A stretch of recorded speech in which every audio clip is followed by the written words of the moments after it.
বেদখল আৰু উচ্ছেদ সম্পৰ্কত আমাৰ দলৰ স্থিতি আগৰ পৰা স্পষ্ট।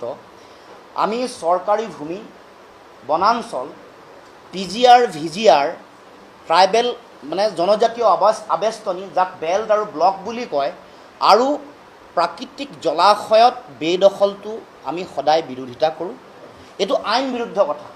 কিন্তু যিসকলে বেদখল কৰিছে তেওঁলোকক উচ্ছেদ কৰিবলৈ যাওঁতে বিধিমতে, আইনমতে, উচ্চতম ন্যায়ালয়ৰ নিৰ্দেশনা মতে উচ্ছেদ কৰিব লাগিব। কাৰণ এই ক্ষেত্ৰত যোৱা 16 জুনত উচ্চ ন্যায়ালয়ে কৈছে যে 15 দিনৰ আগত নটিচ দিব লাগিব। তেওঁলোকক বেদখল মুক্ত কৰিবলৈ যাওঁতে তেওঁলোকৰ ক্ষতিপূৰণ, তেওঁলোকৰ পুনৰ সংস্থাপন যদি বৈধ ভাৰতীয় নাগৰিক হয়, এই কামটো কৰিব লাগিব। এইটো আমি কোৱা কথা নহয়, উচ্চ ন্যায়ালয়, উচ্চতম ন্যায়ালয়ে কোৱা কথা। এই কথা বতৰাবোৰ মানি চলি তেওঁলোকে কাম কাজ কৰিব লাগিব। কাৰণ আপোনালোকে শেহতীয়াকৈ জানে যে কাজিৰঙাৰ উচ্ছেদ হ'ল, কাজিৰঙাক উচ্ছেদিতক তেওঁলোকে 7 লাখ টকাকৈ দিছে। আপোনালোকে সকলোৱে জানে। গৰুখুটিত উচ্ছেদ হ'ল, তেওঁলোকক পুনৰ সংস্থাপন কৰিলে।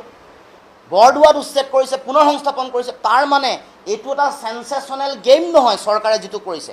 যেতিয়া যোৱা 8.5 বছৰ ধৰি বিজেপিৰ চৰকাৰ, 8.5 বছৰ ধৰি বিজেপিৰ চৰকাৰ থকাৰ পাছত দিছপুৰৰ মুখ্যমন্ত্ৰীৰ নাকত তলত থকা এই সোণাপুৰত কেনেকৈ বেদখল কৰি থাকিলে, বেদখল কেনেকৈ উচ্ছেদ কৰিব নোৱাৰিলে 8.5 বছৰ বিজেপি চৰকাৰ।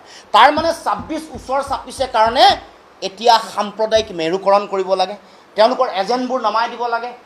আকবৰুদ্দিন অৱেচিছৰ দৰে যিবোৰ বিৰাট একদম সাংঘাতিক ডায়লগ দিয়া মানুহবোৰক তাত নমাই দি সাম্প্ৰদায়িক পৰিৱেশ সৃষ্টি কৰিব লাগে। আমি এইবোৰৰ বিৰোধী। আমি উচ্ছেদ বিধিমতে হ'ব লাগে, আইনমতে হ'ব লাগে।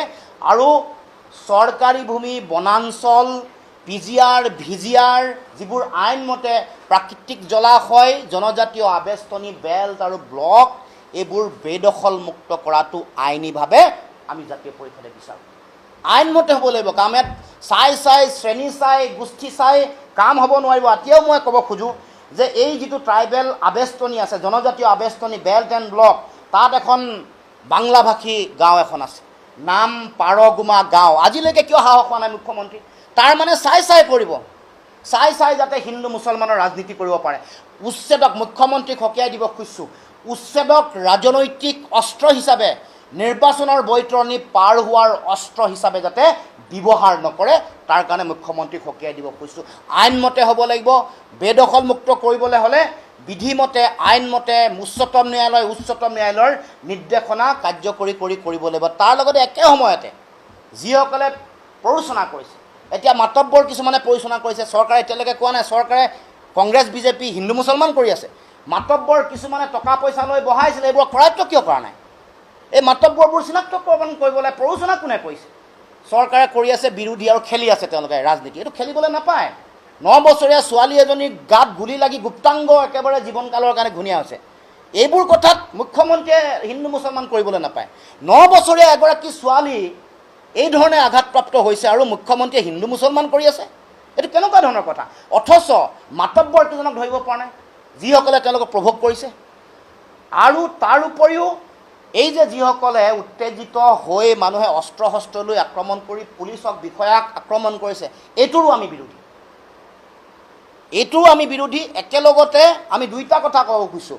মুখ্যমন্ত্ৰীয়ে হিন্দু মুছলমান কৰি থকাতকৈ যিকেইটা মূল একিউজ, যিবোৰে ভাতৃঘাতী সংঘৰ্ষ বা এইসকলক উচতনি জনাইছে দা কুঠাৰ লৈ আহিবলৈ, সেই মাতব্বৰকেইটাক ধৰি আনক, যিবোৰে হাজাৰ টকা তুলিছে, এইকেইদিনতো তুলি আছে। খবৰ লওক, আপোনালোকে খবৰ লওক। এইবোৰক আকৌ সংস্থাপন দিম বুলি, কিবা কৰিম বুলি পইচা তুলি আছে। তেওঁলোকে আগতে 1 লাখ টকা, 50,000, 20,000, 10,000 লৈ ইয়াত বহাইছিলে, আজিৰ পৰা 20, 25, 30 বছৰ আগত। সেইবোৰে আকৌ এই যে উচ্ছেদ হৈ গ'ল, এই যে পুলিচে যে উচ্ছেদ কৰি আছে, এইকেইটাৰ মাজতে এই মাতব্বৰবোৰৰ কালেকশ্যন চলি আছে। মুখ্যমন্ত্ৰীবোৰ গম নাপায় নেকি? নে তেওঁ অকল হিন্দু মুছলমানতে জড়িত হৈ থাকিব, ব্যস্ত থাকিব?